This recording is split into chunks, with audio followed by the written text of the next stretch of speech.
So I want to have a little quick chat. I want to go a bit producty on this video with you, and I want to have a little talk about our new Horizon Pro Waggler rods, which we've been playing with for quite a while now, if I'm honest. And I honestly believe, I'm not one for tackle plugging, as you know, but they're a little bit special. And for me, they've transformed me in waggler fishing and made me so confident with the rods that I'm using.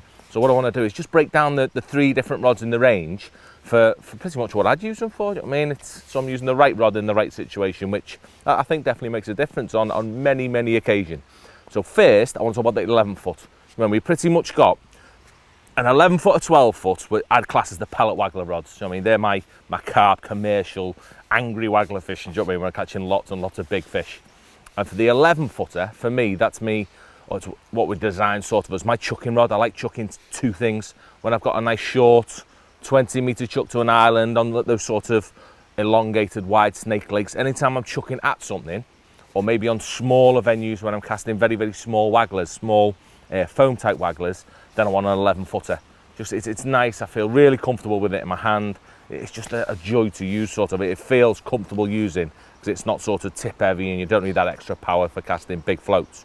So for me, any little nice venue, sort of Blumbles I'm thinking of, which is my regular, even Herringbrook, chucking up to them little islands with little dinky wagglers, that's where my 11 footer comes in. My 12 footer, now that's going to be for use at me bigger lakes, me Larford, me Boddington, me Barston.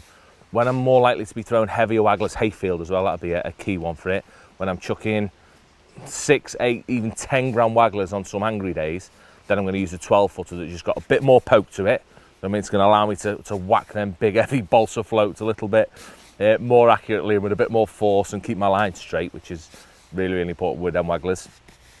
So that the 12 footer definitely helps a bit more confidence with that when I can give them a bit more power and chuck things a bit harder.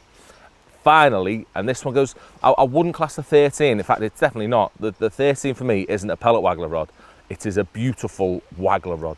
Yeah, that I'd use. Again, it's definitely, I'd say it's commercial orientated for catching some carp on. It's got loads of power in it, but for me it's my winter rod. I mean, I find myself doing a lot of F1 fishing and carp fishing on a waggler at depth. You know what I mean? Sort of an insert waggler or a fixed waggler, a lot deeper than you would fish a pellet waggler. When you're fishing on bottom and you tend to be using lighter hook length, sort of even 012, 012, 013 hook lengths, that the shorter rods might be a bit more powerful and they might break them hook lengths. The 13 footer for me, so when you're fishing on deck, a little bit more finesse is involved. And so you just want that nice proper casting with a lovely 13 foot rod that for me, it's probably the nicest 13 foot rod I've ever had to play with in that sort of range for that type of waggler fishing. So it's definitely well worth a look. I know you see loads of these sort of product deplugging videos all the time, but I swear, if you have a look at these rods, that there's something very different and perfectly suited for all commercial sort of fishing.